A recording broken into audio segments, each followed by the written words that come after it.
말씀을 함께 봅니다. 열왕기상 18장 16절부터 29절까지 교독하여서 말씀을 보시겠습니다. 열왕기상 18장 16절부터 29절까지 교독하여 봅니다. 오바다가 가서 아합을 만나 그에게 말하매 아합이 엘리야를 만나러 가다가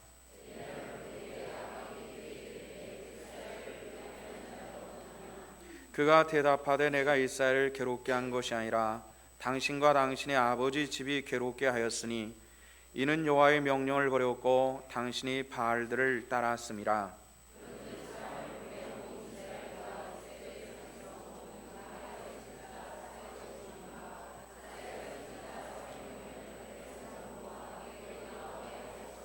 아합이 이스라엘의 모든 자손에게로 사람을 보내 선자들을 갈멜산으로 모으니라.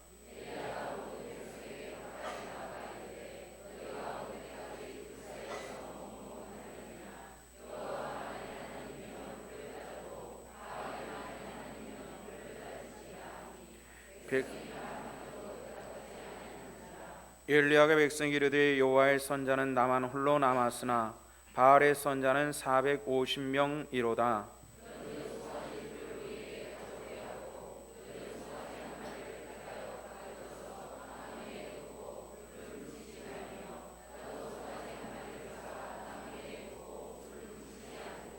너희는 너희의 신의 이름을 부르라. 나는 여호와의 이름을 부르리니 이에 불로응답하신 신 그가 하나님이라. 백성이 다 대답하되 그 말이 옳도다 하니라.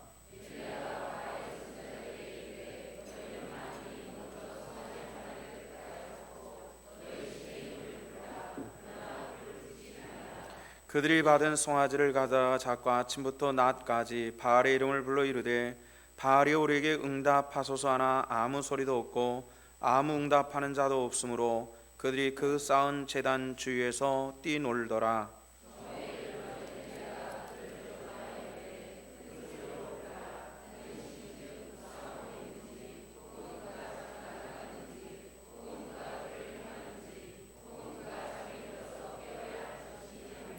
이에 그들이 큰 소리로 부르고 그들의 규례를 따라 피가 흐르기까지 칼과 창으로 그들의 몸을 상하게 하더라.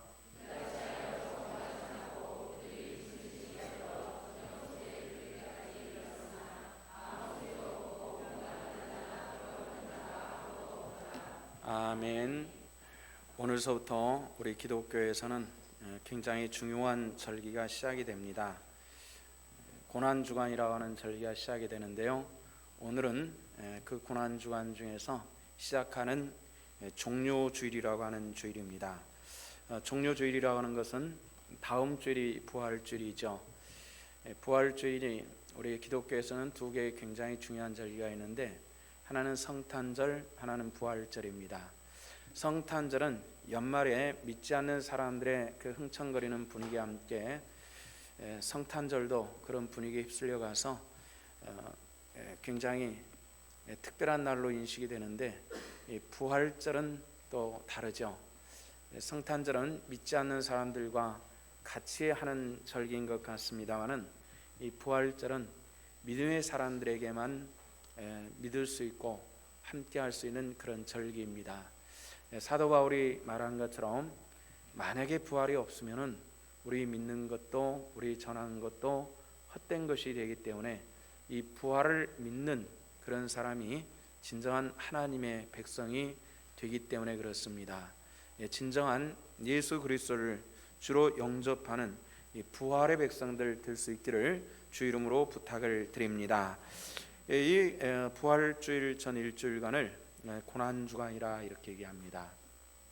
고난주간은 예수님께서 저와 여러분들이 당할 고난을 대신해서 당하시고 또 죽으시고 그리고 다시 부활하셔서 예수 그리스도 안에 있는 이들은 그 정과 욕심을 함께 십자가에 못 박았고 또 부활과 함께 예수 그리스도의 부활과 함께 다시 삶의 축복을 허락한 날이 바로 이 부활절입니다. 고난주간이 시작되면서 종료주일이 제일 앞에 오는데요, 오늘이 그날입니다. 종료주일이라고 명칭하게 된 데는 연유가 있습니다. 그 이유는 예수님께서 종료주일에 예루살렘에 들어오시기 위해서 베다니를 출발하시죠. 요단강변에 있는 그런 마을입니다. 그 마을에서 올라오시면서 조그마한 고개 하나를 넘는데요, 감람산에 있는 고개입니다. 이 감람산 고개를 넘기 직전에 벳바게라고 하는 아주 작은 동네가 있는데, 그 벳바게에 어린 나귀 새끼, 멍에를 한 번도 매보지 않는 어린 나귀 새끼를 타고 그리고 예루살렘으로 들어오실 때에 예루살렘에 있는 사람들은 자기 겉옷을 벗어서 예수님께서 들어오시는 그 길에 펴서 깔았습니다. 나귀가 그걸 밟고 들어오게 되는 거죠. 이스라엘 사람들의 풍습에서 죄에 대해서는 옷을 찢는 풍습이 있고요, 또 영광스러운 사람을 영접할 때는 겉옷을 벗어서 늘 카페트처럼 까는 이런 풍습이 있습니다. 예수님께서 들어오실 때에 자기 겉옷을 벗어서 깔았다는 것은 그만큼 예수님을 영접하는 그런 환영의 인사죠. 그들의 손에는 종려나무 가지가 꺾여 들어 있었습니다. 종려나무 가지는 굉장히 커다란 잎사귀인데요, 큰 것은 제 키를 훨씬 능가하는 그런 굉장히 커다란 그런 잎사귀입니다. 이 가지를 꺾어 들고 좌로 우로 흔드는 것은 이스라엘 사람들에게 영광스러운 사람을 환영하는 이런 의식에 주로 사용하는 것이 종려나무입니다. 근데 그 낙타를 타고 겉옷을 깔고 또 그리고 종려나무 가지를 꺾어 들고 흔드는 이런 것까지는 우리가 이해를 하는데, 그들의 입술을 통해서 나오는 찬양의 소리는 특별한 것이었습니다. 호산나 왕의 왕으로 오시는 이여 하고 그렇게 주님을 찬양했는데요, 호산나라는 말은 뜻은 주여 나를 구원하소서라는 이런 뜻입니다. 그러니까 이 말은 매우 신앙적이고 매우 종교적인 것이기 때문에 아무나 할 수 없고 아무나 그 찬양의 소리를 받을 수가 없는 것이 호산나라고 하는 찬양의 소리입니다. 이 말이 의미하는 것은 예루살렘 사람들이 예수 그리스도를 주로 영접한다라고 하는 그런 뜻이죠. 그 시간에 주님을 영접하는 시간입니다. 그런데 문제는 예수님께서 그 고난주간에 고난당하시고 빌라도의 법정에서 재판을 받으실 때에 빌라도는 예루살렘 사람들의 동의를 얻어서 예수님을 석방해 주려고 하죠. 그런데 예루살렘 사람들은 뭐라 그러죠? 십자가에 못 박게 하소서 하고 소리를 지르는 겁니다. 한 입술에서 5일 전에는 왕의 왕으로 오시는 이여 호산나 찬양했던 그들이 예수님을 십자가에 못 박게 하소서라고 5일 만에 바뀌는 겁니다. 한두 사람도 아니고 온 이스라엘 사람들의 신앙이 완전히 바뀌는 이런 모습입니다. 참 그 부분을 볼 때마다 신기합니다. 어떻게 그 사람들이 한꺼번에 예수님을 호산나 찬양했다가 5일 만에 십자가에 못 박게 하소서, 저렇게까지 변할 수 있을까 싶은 우리들의 마음, 그 변하기 쉬운, 부패하기 쉬운 사람들의 모습을 그대로 드러나 보이는 그런 내용입니다. 바로 그 고난주간을 우리가 시작하는 것이고요, 이 고난주간에 우리가 가물을 삼가고 우리가 늘 정결한 생각과 행동이 있어야 되겠습니다만은, 더욱더 이 한 주간에는 주님의 고난을 생각하면서 때로는 금식하며 기도하는 일에 힘쓰시고요, 또 우리가 이 한 주간 동안에는 2010년도 2차 특별 새벽 기도를 준비를 했습니다. 항상 고난 주간은 전에 했는데요, 이 한 주간 동안 우리가 새벽 기도에 훈련되지 않았기 때문에 힘들 수 있을 것입니다만은, 그러나 우리가 힘쓰고 애쓰는 가운데 주님을 만나는, 영적으로 주님을 만나는 축복의 시간이 우리 성도들에게 나타나질 수 있기를 주님의 이름으로 축복합니다. 자, 이제 아합왕과 엘리야가 만나는 내용을 봤는데요, 우리가 오늘 다시 돌아가서 엘리야에 대한 이야기를 우리가 함께 봅니다. 엘리야는 아합왕을 만나게 됩니다. 서로 상극이고 원수와 같은 그런 상황이었죠. 3년 반 동안 자기 땅에 비가 오지 않은 이유를 엘리야 때문이라고 생각하고, 너 때문에 이 땅이 이런 고난을 받지 않느냐 말할 때 엘리야는 나 때문이 아니라 당신 때문입니다. 당신이 하나님의 말씀을 듣지 않은 영고로 이 온 땅에 고난당하는 것이 아닙니까? 하고 담대히 그렇게 이야기를 하는 거죠. 이런 과정 속에서 엘리야는 아하방에게 과연 이 땅의 백성들이 섬길 하나님이 누구인가 우리 이제 결판 내자. 과연 바알이 하나님인지 여호와가 하나님인지 갈멜산에 올라가서 불로 제단을 사르는 그 신이 진정한 하나님으로 여기고 우리가 가부간의 결단을 내자, 이렇게 얘기하면서 온 땅에는 바알의 선자와 아세라 선자들 850명을 모아라. 난 혼자 올라가겠다. 그렇게 해가지고 혼자 올라가는 겁니다. 그래서 거기서 850대1이라는 영적인, 우리가 820대1 근래에서 만나니까 뭐 그러려 생각하지만은 숫자라고 하는 것은 이게 만만하고 무시할 수 없는 거죠.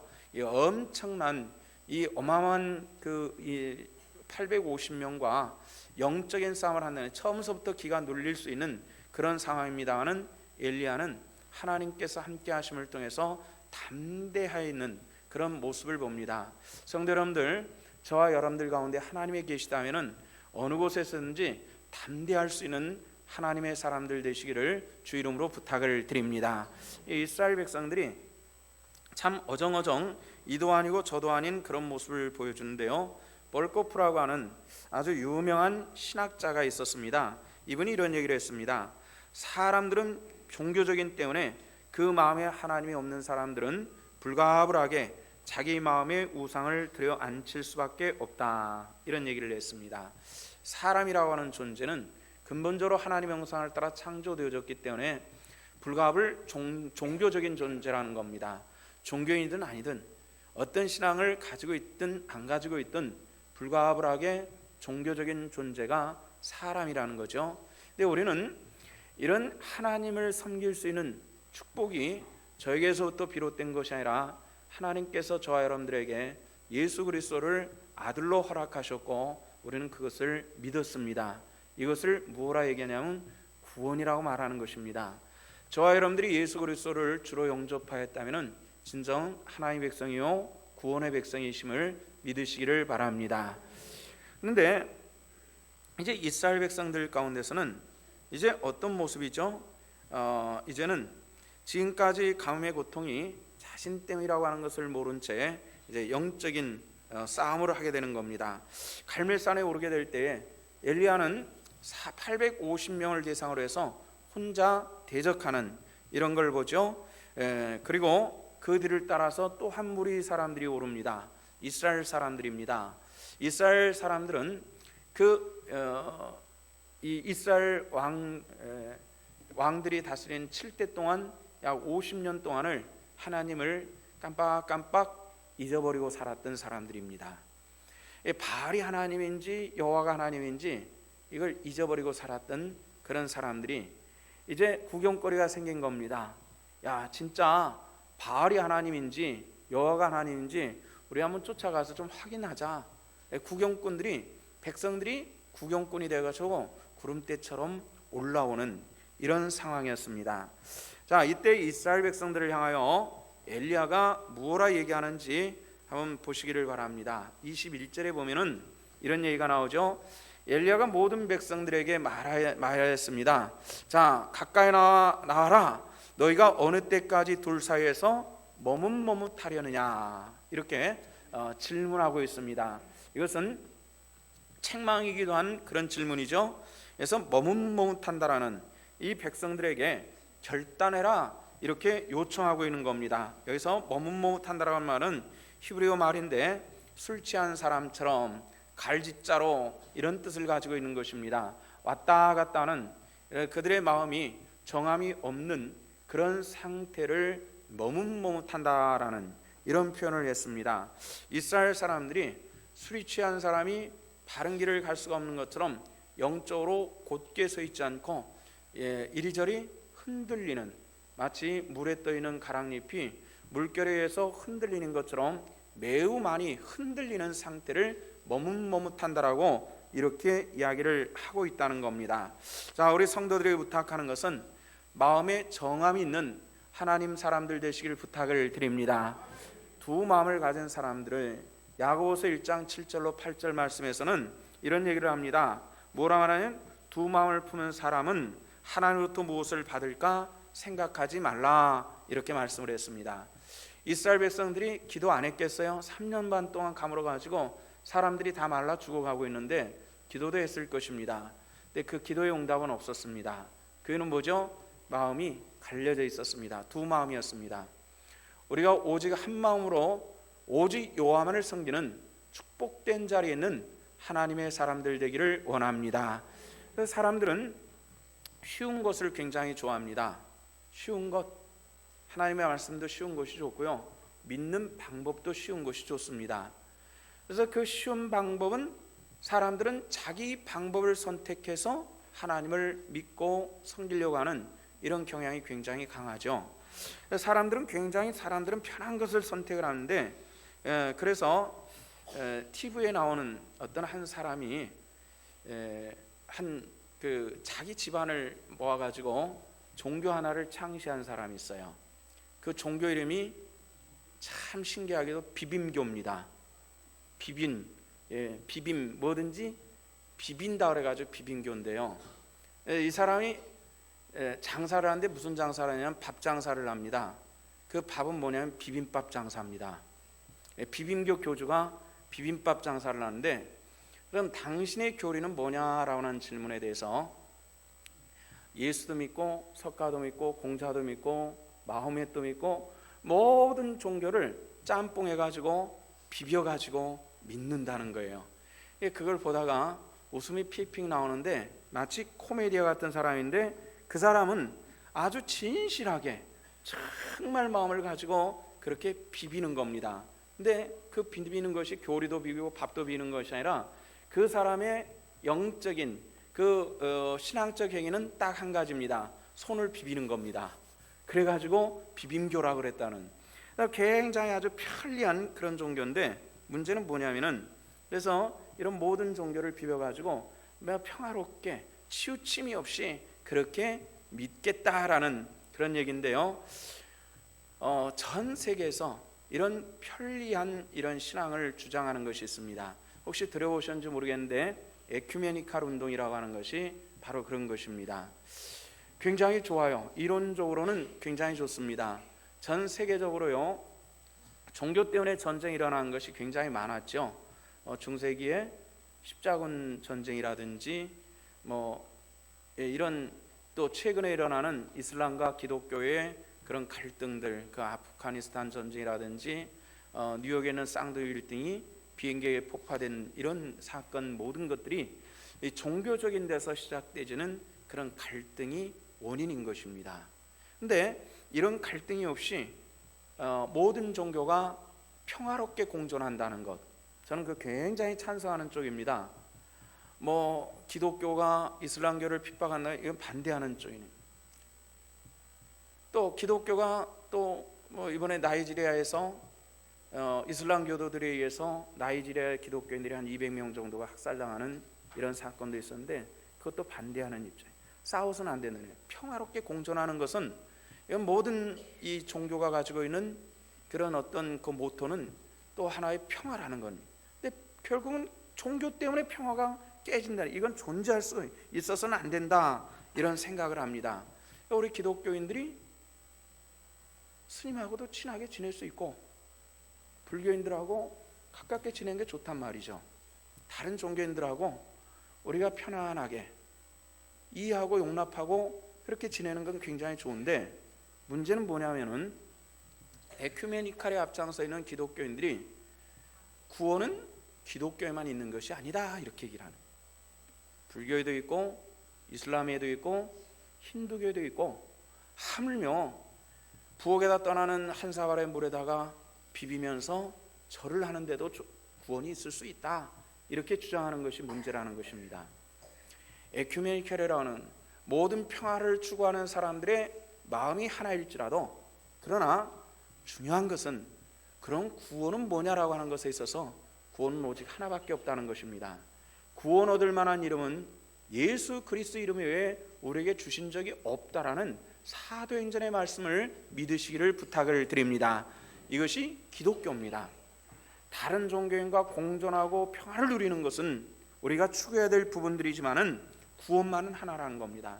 예수님만이 저와 여러분들을 구원하시고 예수를 믿는 믿음만이 구원에 유효된다는 사실들을 믿으시기를 바랍니다. 성경에 보면요, 이 이스라엘 백성들이 머뭇 못하는 겁니다. 이도 저도 아닌 신앙이 회색지대에 서 있는 그런 것을 봅니다. 여호수아서 24장에 보면요, 여호수아 말년의 때도 이스라엘 백성들이 그런 적이 있었습니다. 신앙이 까만색도 아니고 흰색도 아니에요.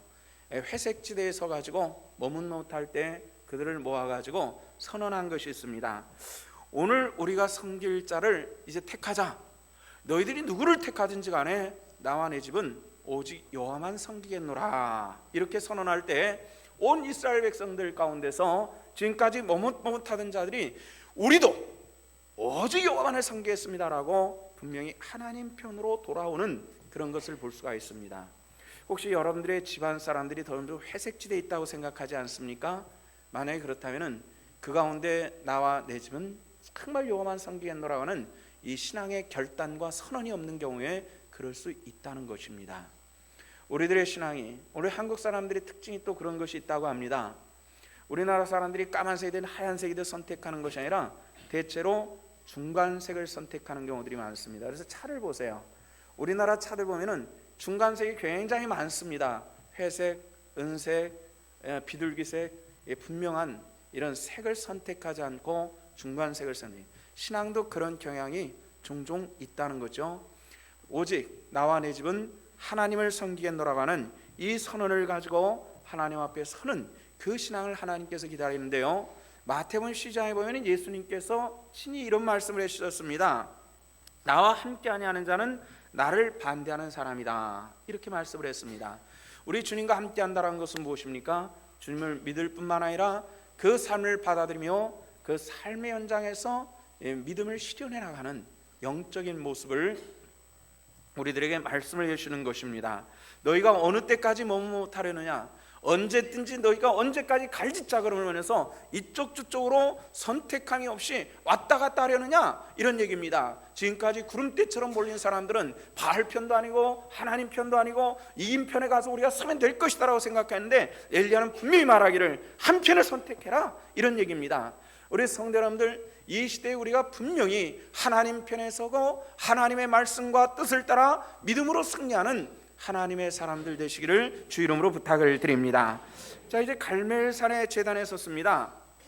24절의 말씀 보니까 여호수아는 제안을 하나 합니다. 너희는 너희 신을 부르고 나는 내 신을 부르겠다. 너희는 바알 신을 부르고 나는 여호와를 부르겠다. 제단에 제물을 놓고 하늘에서 불을 내려서 이 제단의 제물을 사르는 그 신이 진정한 이 민족의 신으로 우리가 알도록 하자 할 때 바알 선지자들은 쾌제를 불렀을 겁니다. 그래 하자, 이건 할 만한 일이단 말이죠. 그 이유가 있습니다. 바알은 어떤 신이냐면은 바람과 비와 구름과 태양을 주관하는 신으로 알았습니다. 태양을 주관하는, 불을 주관한다는 겁니다. 불을 주관하는 신이 당연히 불을 내릴 것이다 라는 이런 믿음을 가졌겠죠. 그런데 아침서부터 뛰고 구르고 그냥 소재 밤이 될 때까지 그렇게 부르짖어도 불은 내리지 않더라는 것입니다. 그 이유는 무엇입니까? 우상은 생명이 없기 때문에 그렇다는 것을 여러분들 기억하시기를 바랍니다. 우상은 사람이 만든, 사람의 손으로 만든 것이기 때문에 여기는 호흡이 없고 생명이 없는 것이기 때문에 응답할 수 없었다는 것입니다. 우리 기도 응답하시는 분은 오직 여호와 한 분이심을 믿으시기를 바랍니다. 엘리야는 그것을 알았습니다. 그래서 엘리야 차례가 되어서 엘리야가 기도를 하는데 먼저 선행하는 것이 있었습니다. 제단을 수축하였다. 30절에 보니 그런 내용이 나오죠. 제단을 다시 쌓았다는. 왜 수축하였습니까? 제단이 무너졌기 때문이었습니다. 50년 동안 제물이 드리지 않는 제단이었습니다.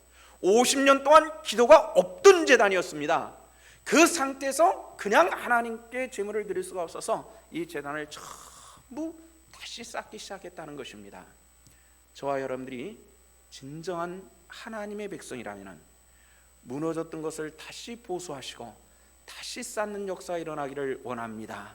기도의 제단이 무너졌거든, 예배의 제단이 무너졌거든, 헌신의 제단이 무너졌거든. 이걸 다시 사시고 하나님께 간구할 때 불을 내리신 하나님, 우리 기도에 응답하시는 그 하나님을 만나는 이 축복과 은혜의 역사가 우리 성도들 삶에 이루어질 수 있기를 주님의 이름으로 축원합니다. 그런데 여호수아는, 엘리야는 이 무너진 것을 전부 다시 쌓습니다. 깔끔하게 정리를 하죠. 그 다음에 두 번째는 기도하는 시간입니다. 오늘 성경 36절 말씀이니까 엘리야가 기도하는 시간이 저녁 소제를 드릴 때다, 이렇게 얘기를 하죠. 소제라고 하는 제사는 하나님께 아침 저녁으로 드렸는데, 아침 소제는 하나님 오늘 또 내 행사가 언어가 하나님 뜻에 맞게 해주시옵소서 하는 제사고요. 저녁 소제는 오늘 내 행사가 잘못됐거든 사해 주시옵소서 하는 그런 제사로 매일 아침 저녁으로 드리는 이스라엘 백성들의 제사입니다. 이 소제 시간에는 모든 사람들이 하나님께 절을 하고 기도하는 시간이었죠. 근데 엘리야는 그 소제 시간에 하나님께 자기의 기도를 드리는 그런 것입니다. 온 이스라엘 백성들, 아직까지 이스라엘 백성들의 모든 선자들이 다 죽은 것 같으나 그러나 아직도 자기를 숨기며 존재하고 있는 그들이 기도하는 시간이고, 남왕국 유다에는 유다 왕국의 왕들과 함께 유다 백성들이 함께 하나님께 기도하는 그 시간에 하나님 앞에 기도하고 있다는 것입니다. 이 말씀은 무엇입니까? 기도는 여러 사람의 기도에는 하나님의 능력이 나타나짐을 보여주시고 있는 그런 내용입니다. 많은 분들이 언제 기도하십니까? 나 혼자 조용한 시간에 기도합니다. 좋은 기도입니다. 그러나 우리가 알아야 될 것은 여러 사람들이 뜻을 같이 하고 한 목소리로 기도할 때 이루심의 축복이 그 자리에 함께 하실 줄로 또한 믿으시기를 바랍니다. 기도하는 시간이었다는 얘기예요. 우리들의 기도에는 바로 그런 능력이 있는 것입니다. 기도는, 신앙생활은 개인적이고 지극히 개인적이고 하나님과 일대일의 관계지만은 신앙의 행위에서만은 집단적이어야 된다는 거죠. 그래서 우리 교회라고 하는 것은 바로 그런 의미에 있는 것입니다. 교회는 건물을 얘기하는 것이 아니라 믿음을 가지고 있는, 예수 그리스도를 믿는 믿음 안에서 형제와 자매된 우리들의 이 자리를 하나님께서, 이 회중을 교회라고 말씀하시고, 지금 우리 제각기 연령과 학력과 소유와 취미와 모든 것을 초월해서 지금 우리는 한 가지 이유 때문에 모였습니다. 하나님을 영원하게 하는 예배의 지체로 모였고, 오직 우리 이 시간에는 마음은 하나입니다. 하나님 영광을 받으시옵소서. 우리 기도를 들으신 하나님께서 오늘 우리 기도에 응답하시고 함께 하시는 축복으로 역사해 주실 줄로 믿습니다. 저를 위해서 오래전서부터 기도하신 분들이 연세가 드시니까 한 분씩 두 분씩 소천을 하시고 별로 남질 않았어요.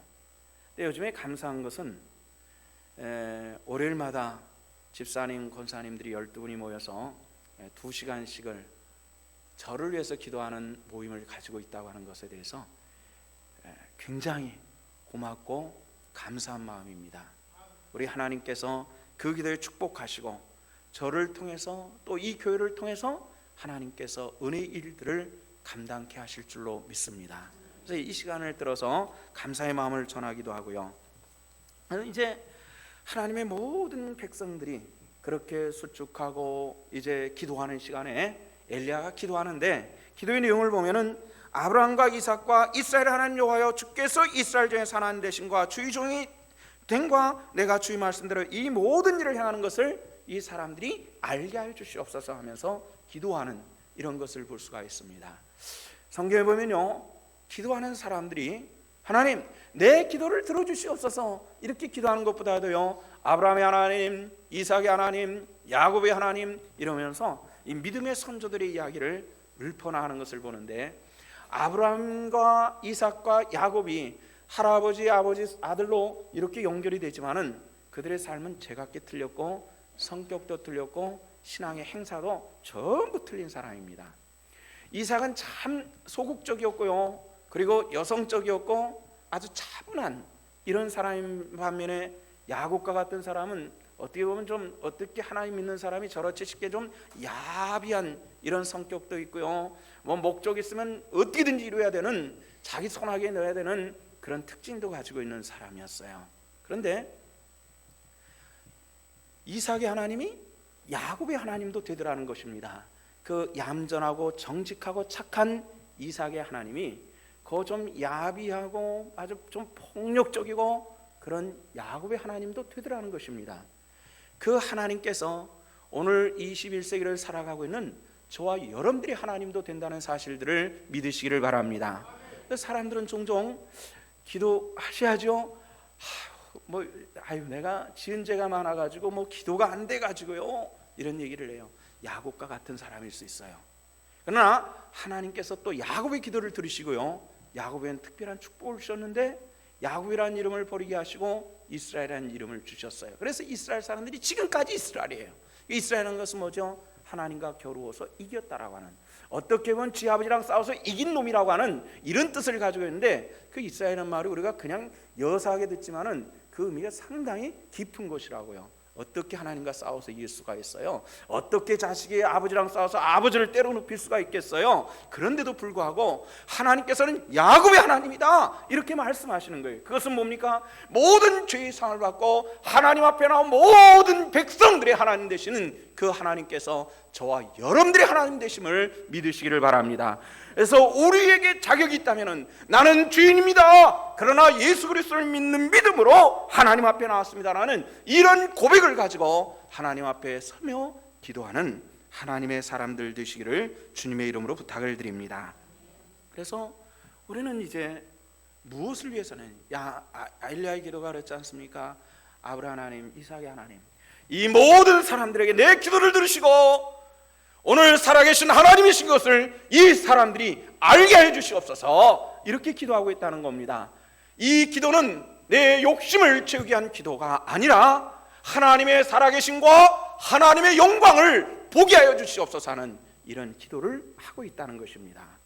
우리 기도가 너무 욕심에 찬 기도로 끝나버리는 경우들이 많습니다. 너무 이방 종교를 섬기는, 그런 우상을 섬기는 사람들의 기도와 똑같은 모습을 가지고 우리가 기도하는 경우들이 있다는 겁니다. 기도에 반드시 중요한 것은 하나님의 영광입니다.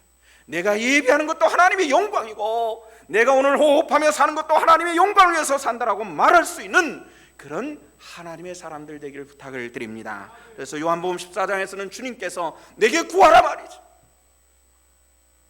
내게 구하라 말씀하시면, 내가 아버지라는 아들의 영광을 인하여 영광을 얻으시게 하기 위해서 나는 너희 기도를 듣겠다고 말씀하시는 이 예수 그리스도의 약속이 있다는 것을 우리가 기억하시고, 오늘날에도 살아계신 하나님, 그 하나님을 섬기며 우리의 삶과 우리의 신앙의 중심이 하나님의 영광에 있는 그런 하나님의 사람들 되시기를 주 이름으로 축원합니다. 기도하십시다. 아버지의 은혜를 감사합니다. 오늘 또 저희 권속들이 주 앞에 나오며 예배합니다. 영광을 받으시고 오늘 또 허락하시고 공급하시는 주의 충만함으로 세상에서 구별되며 승리하는 하나님의 사람들, 그 백성들 되게 하여 주시옵소서. 감사를 드리며 예수님 이름 받들어 기도했습니다. 아멘.